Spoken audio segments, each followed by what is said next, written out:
Onda Cero, Navarra.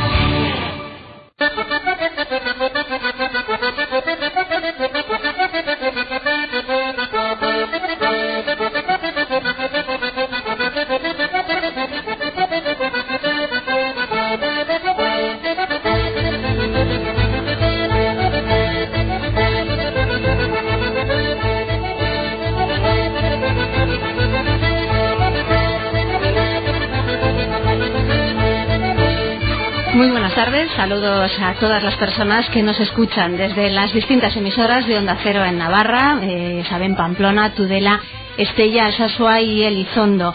Quienes nos siguen habitualmente saben que los miércoles, cada 15 días, la Sociedad de Estudios Vascos, Eusko Ikaskuntza, nos propone acercarnos a distintos temas. En esta ocasión la propuesta pasa por el libro que hace unos meses publicó el historiador Pablo Orduna con el título Honor y cultura nobiliaria en la Navarra moderna.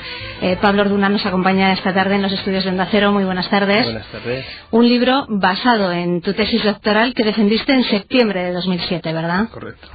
Digo basado porque la tesis daba para mucho más, ¿no? La tesis daba para muchas más páginas, pero al final hay que hacer un nuevo ejercicio de síntesis y bueno, se recoge lo que es el pilar fundamental de toda la investigación, con parte de los añadidos que lleva la tesis, pero no todos.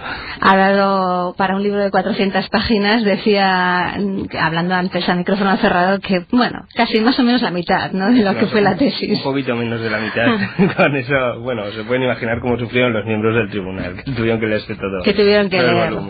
Bueno, supongo que no sufrirían tanto tampoco, ¿eh? Honor y cultura nobiliaria en la Navarra moderna, ¿por qué? ¿Por qué eliges ese tema, Pablo? Pues hasta la actualidad se habían hecho diferentes trabajos en Navarra de investigación, incluso a nivel, yo creo que a nivel europeo, de investigación de la nobleza, sobre todo en los años 80 y 90 se desarrollaron corrientes muy importantes. Y en Navarra, en los últimos años, desde finales de los 80 y sobre todo en los 90, se habían estudiado temas muy particulares, ¿no?, como era la nobleza titulada, o sea, es decir, aquella alta nobleza que tenía mucho poder en todo lo que es la región. Por otro lado, el poder señorial dentro de los municipios pequeños, las estructuras de los palacianos, esa nobleza media que no alcanzaba la importancia de esa otra nobleza titulada que ya habíamos comentado, que estaba en la monarquía en puestos importantes, pero que a nivel local era muy reconocida, sobre todo a nivel comarcal, su poder era inmenso. Y faltaba algo, ese pilar que vertebraba a esa primera nobleza, a esa segunda nobleza y a esos hidalgos rurales. Bueno, revisando con entonces mi director de departamento cuando era alumno interno los diferentes estudios, bueno, decidimos que había que profundizar y ver qué era ese punto de diferencial que hacía que este grupo social no se pareciera al resto, pero se integrara en la comunidad. Y bueno, fue fácil, entre comillas, después de un año largo en el departamento, era el honor. Después de un año, dice fue fácil, ¿eh? Y después de un año largo en el departamento. Era el honor y la práctica habitual de la honra. Ajá. Dos conceptos que se tratan en el libro. Dos conceptos que se tratan, hay que decir que quizá encontrasteis esa carencia, ¿no?, o ese agujero que había sobre el tema. Sí, porque si tú preguntas por la calle, ¿quién es un noble? Un noble, pues bueno, aquel que es un caballero andante, va a caballo y con espada. ¿Quién es un noble? Bueno, todos los que estaban con el rey en la corte. ¿Quién es un noble? No, los que vivían en palacios. Bueno, pues un noble es algo más. De hecho, mucha gente que a lo largo de los siglos del antiguo régimen, es decir, 16, 17 y 18, que vivían en palacios, algunos no eran nobles, algunos que estaban en la corte para nada eran nobles, y los que llevaban espada a caballo, la mayoría no sabían ni lo que era la nobleza en esencia, ¿no? Ajá. ¿De qué siglos hablamos? Hablamos de finales en Navarra en concreto. Ubicarlo cronológicamente el estudio era un poco más complicado, debido a que en el siglo XVI se produce la conquista castellana, pero antiguamente hay influencias tanto de las cortes de, por un lado, Castilla, Aragón y Francia, durante todo lo que es la Edad Moderna, y en la Baja Edad Media, siglo XV, se empieza a gestar dentro de toda la sociedad navarra una guerra civil, que es lo que al final desemboca en la conquista de Navarra. Bien, bueno, a grandes rasgos. Sí. Entonces abarcamos finales del siglo XV, porque es un momento convulso, de bandas de linajes, de bandas de palacianos, sobre todo, y posteriormente ya pues 16, 17 y hasta el final del 18. Todos los miembros del departamento, claro, se enteraron 3 siglos y medio para estudiar, me dijeron, estás loco. Estás loco porque hay mucha documentación de archivo, hay mucha bibliografía. Y yo les dije, bueno, pero si no hago esto no entiendo lo que es el honor. ¿Y estabas loco o has acabado loco? Estaba loco. Estabas loco y has terminado peor, ¿no? Y he acabado con esquizofrenia. O sea, realmente ha sido un trabajo muy arduo, ¿no? Sí.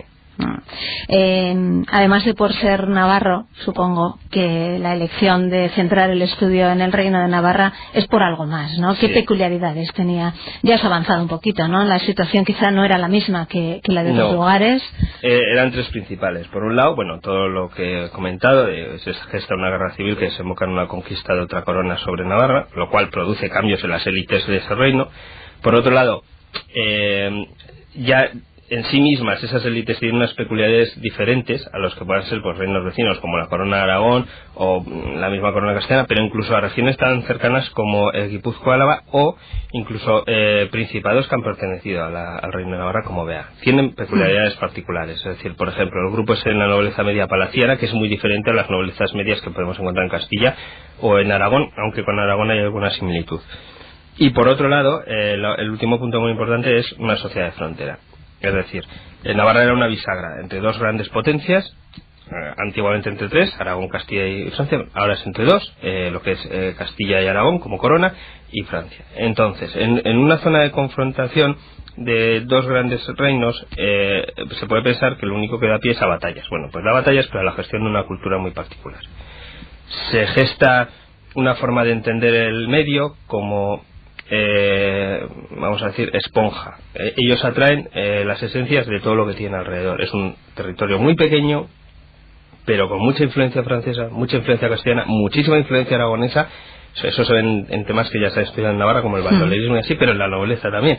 Y no solo eso, es un reino muy pequeño entre potencias muy grandes, pero que se ha sabido mover al exterior. Es decir, Navarra ha estado en Rodas, pero es que ha estado en Italia. Hay presencia navarra en Italia. Tenemos el conde duque de Olivares, originario de Roncal, de donde yo también soy. El conde duque de Olivares, perdón. El conde Oliveto, que es un personaje muy particular, que es un mercenario, pero está en Italia.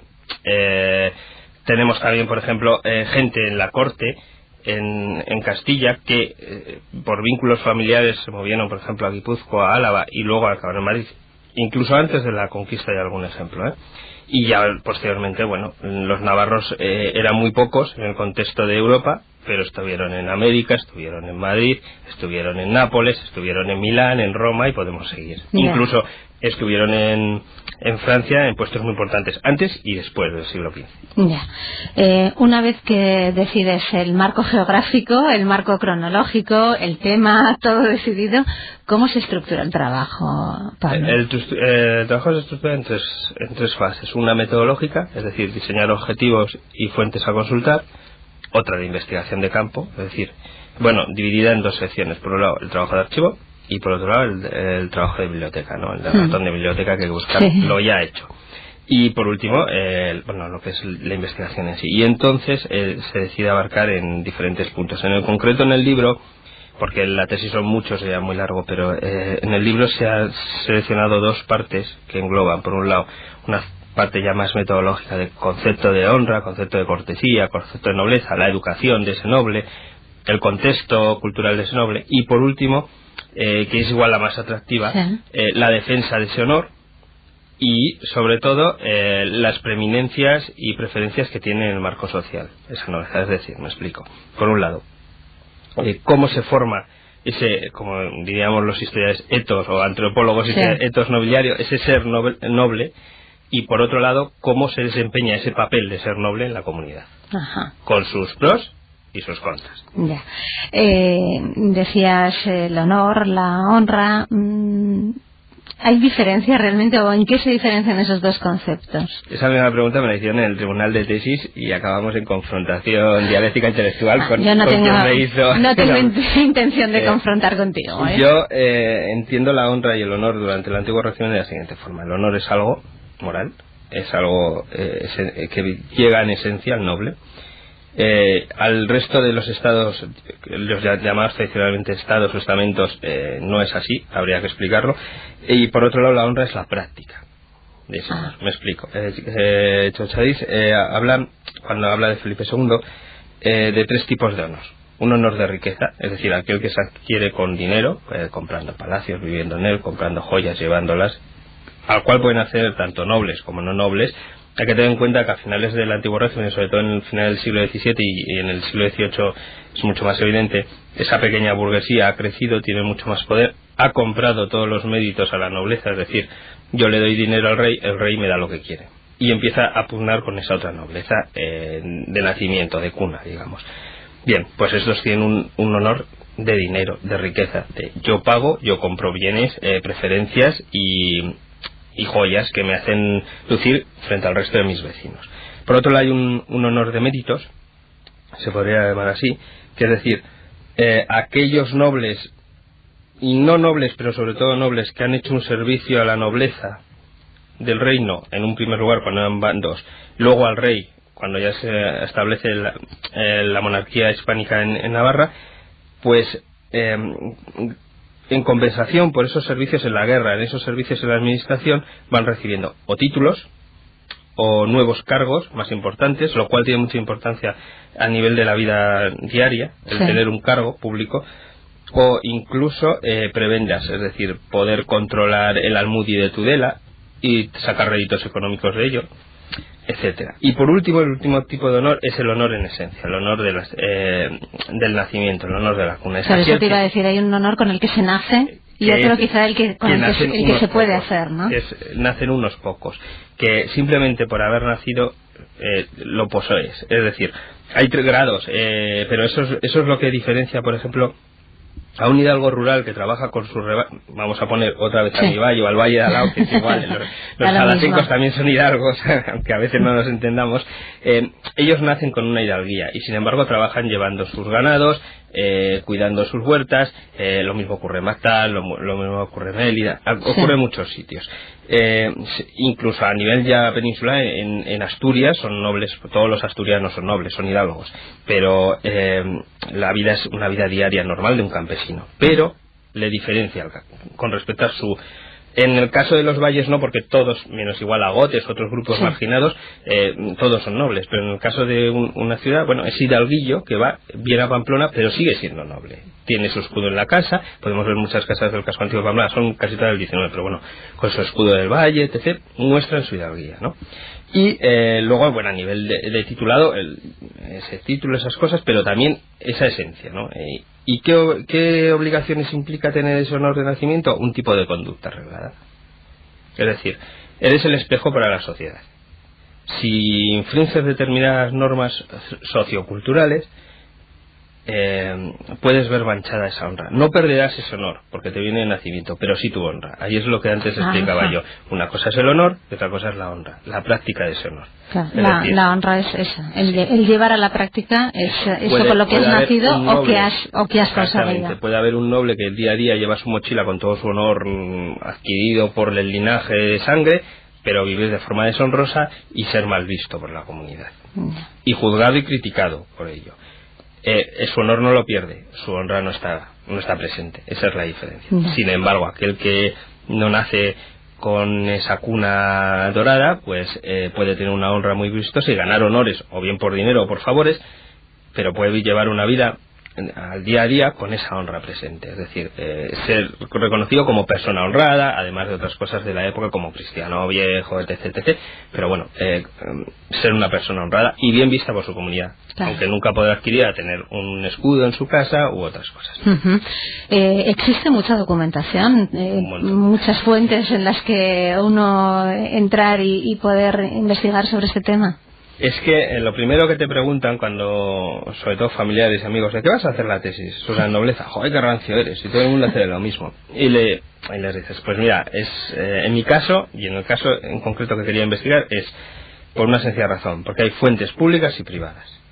Además de mucha bibliografía, pero hay fuentes públicas y privadas. Y dentro de las fuentes públicas y privadas hay fuentes escritas, es decir, documentos de archivo, en el archivo general, el archivo de Ciudadano de Pamplona, en los archivos particulares de algunos señoríos, o por ejemplo los Góngora, etcétera, el Marquesado de San Adrián en Tudela, que son en papel, escritos y públicos, archivos públicos y privados. Pero es que también hay mucha información iconográfica.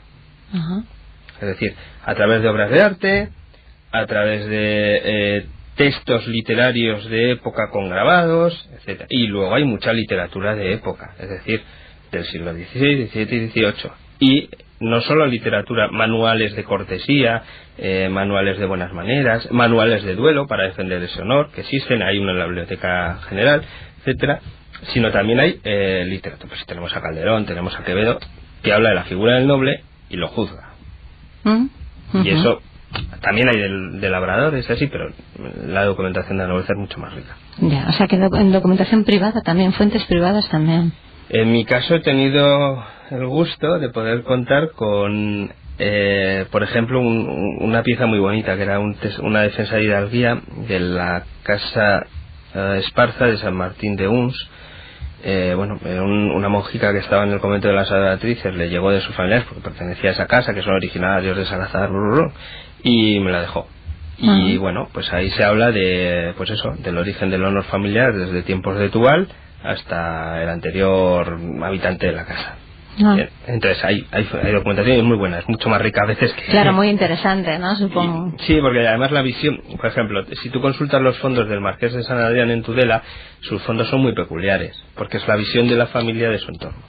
Los fondos que tenemos en el Archivo General de Navarra son riquísimos y los he usado a expuertas. Y extensísimos. Extensísimos, pero son procesos judiciales, documentación notarial, etc., que es más, digamos, fría.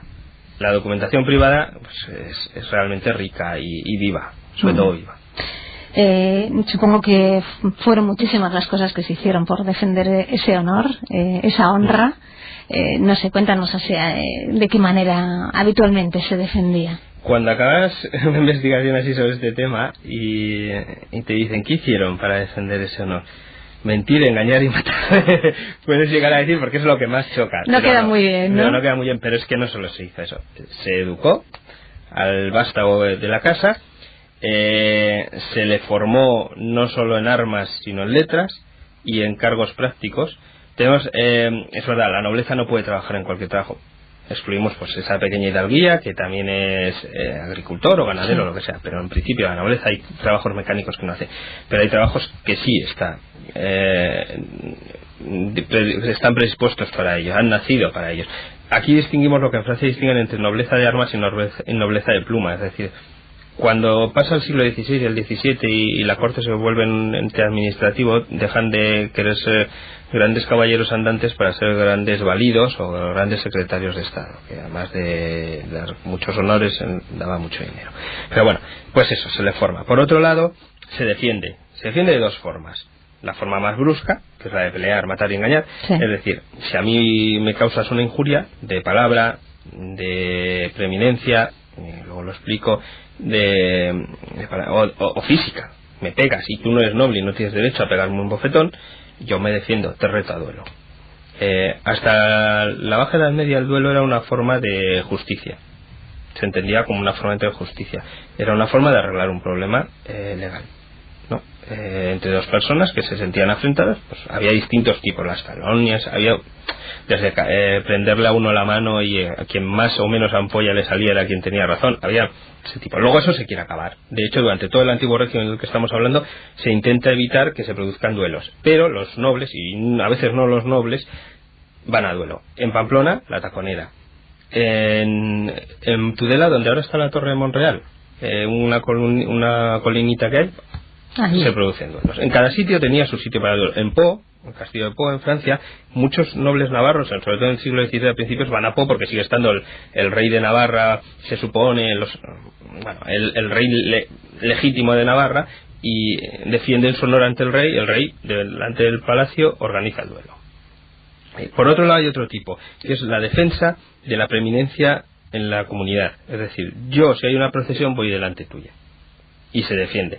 Ahí a veces acaban a espadas, incluso dentro de la iglesia a la hora de comulgar. Hay un caso tratado, me parece que era en La Raga, que es que me acuerdo de ellos como si fueran mis primos, que una persona quiere, los dos son nobles, quiere comulgar delante de otra, pero por antigüedad de preferencias o de derechos bueno, saca la espada, se lo clava y comulga antes. Qué contradicción, ¿no? Contradicción, pero se entendía, y bueno, y a veces simplemente se acaban juzgados, y que es lo que hay las puertas, procesos judiciales, no todos son sangre en las esquinas. Vamos, realmente la nobleza, nos queda poquito tiempo ya, pero la nobleza de la época sí que era muy consciente entonces de su situación privilegiada, ¿no? Sí, pero porque era vital. Era vital era el modo de vida, ¿no? Pero no solo como modo de vida, sino para entenderse a sí mismos. Y a sus costumbres. Hay costumbres generales y costumbres particulares de este grupo social. Y es la única forma de entenderse. Supongo que también en ese momento la nobleza se estaba transformando, ¿no? Cambiaron totalmente de ser bandos, vamos a decir, armados, que siguen a un noble que por lo que sea tiene más fuerza y poder, tanto militar como económico, es decir, aquellas guerras banderizas entre un bando y otro. Aquí ya tenemos los beamonteses y agramonteses, pero bueno, en Guipúzcoa están gamovinos, etcétera. Incluso esos bandos están emparentados con bandos de provincias cercanas, o sea, tanto de Aragón o de Guipúzcoa, sobre todo en Guipúzcoa será el caso también. Y cambia a ser una nobleza más tranquila, más la alta nobleza más de corte, más de altos puestos, la nobleza media más de corte a nivel de Navarra. Navarra tenía sus propias cortes, o a nivel del control del poder local, municipal, en las insaculaciones de cargos para regidores, etcétera.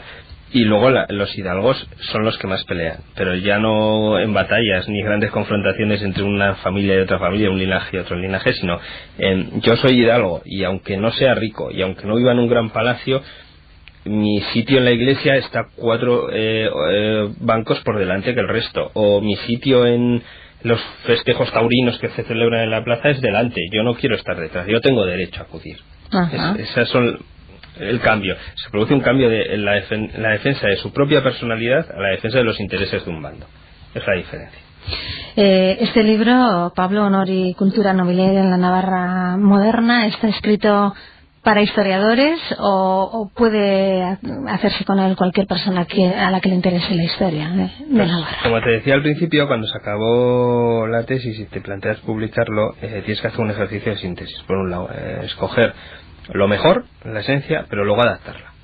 Es decir, no lo puedes redactar, no cambias al 100% el tipo de redacción, ¿no? Pero no puedes plantear el libro para grandes eruditos, que lo está, que esperemos que sirva para nuevas investigaciones y que lo mío solo sea el inicio y no asentemos cátedra con lo que he hecho yo, sino que se dé pie a nuevas investigaciones, pero también para que el lector lo pueda leer, sobre todo para quien le interesen los temas de historia y temas de historia atractivos a la hora de la lectura, pues está preparado. Es decir, tengo en cuenta que no voy a hablar 40 páginas del control del ya citado Almudí de Tudela, porque puede ser soberanamente aburrido. Hay más páginas en donde se disfruta viendo el choque de espadas y no espadas, a veces simplemente el espedo, el hierro de asar el ganado, pues sirve como arma si tienes que defender tu honor. Es una forma de hacerlo atractivo y que bueno, que la gente disfrute y al mismo tiempo entienda, ¿no? Dos conceptos son muy importantes en su momento y que a día de hoy se mantienen presentes y algunos grupos los defienden como parte de su ser, y eso ya está en el libro. Eso ya está. En las conclusiones. O sea que hay que leérselas hasta el final, hay que llegar a las conclusiones. Claro que sí. Pues nos hemos acercado a este libro con la Sociedad de Estudios Vascos, Eusko Ikaskuntza, que tiene su sede en Pamplona, en la Plaza del Castillo 43 bis, tercero y cuarto D. El horario de atención al público es de 8 a 2 por las mañanas y de 4 a 6 por las tardes, y tienen una página web a la que pueden acceder en la dirección www.eusko-ikaskuntza.org.